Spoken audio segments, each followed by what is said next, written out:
ಹೌದು ವೀಕ್ಷಕರೇ, ಮಳೆಗಾಲ ಮುಗಿದು ಬೇಸಿಗೆ ಸಮೀಪಿಸುತ್ತಿದ್ದಂತೆ ಚಿಕ್ಕಬಳ್ಳಾಪುರ ಭಾಗದಲ್ಲಿ ಮಂಜು ಯಥೇಚ್ಛವಾಗಿ ಬೀಳುತ್ತಿದೆ.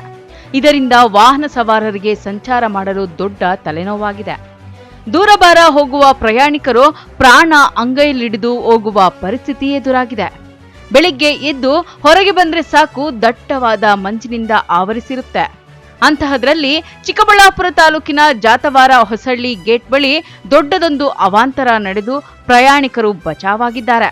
ಬೆಳಗಿನ ಜಾವ ಶಿಡ್ಲಘಟ್ಟ ಕಡೆಯಿಂದ ಚಿಕ್ಕಬಳ್ಳಾಪುರದ ಕಡೆ ಮಾಲಾಧಾರಿಗಳನ್ನು ಕರೆತರುತ್ತಿದ್ದ ಖಾಸಗಿ ಬಸ್ ದಟ್ಟವಾದ ಮಂಜು ಕವಿದ ಹಿನ್ನೆಲೆಯಲ್ಲಿ ದಾರಿ ಕಾಣದೆ ಜಾತವಾರ ಹೊಸಳ್ಳಿ ಗೇಟ್ ಬಳಿಯ ಮೋರಿಗೆ ಡಿಕ್ಕಿ ಹೊಡೆದು ಅಪಘಾತಕ್ಕೀಡಾಗಿದೆ.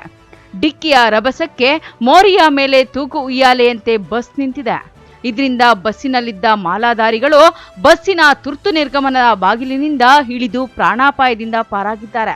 ಇನ್ನು ಈ ಅಪಘಾತವಾಗುತ್ತಿದ್ದಂತೆ ಸ್ಥಳಕ್ಕೆ ಸ್ಥಳೀಯ ಗ್ರಾಮಸ್ಥರು ಜಮಾಯಿಸಿ ಮಾಲಾಧಾರಿಗಳನ್ನು ಬಸ್ಸಿನಿಂದ ಸುರಕ್ಷಿತವಾಗಿ ಕೆಳಗಿಳಿಸಿದ್ದಾರೆ.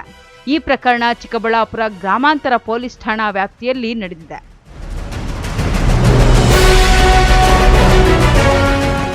ಕಳವರ Arun, MM TV news, Chikkaballapur.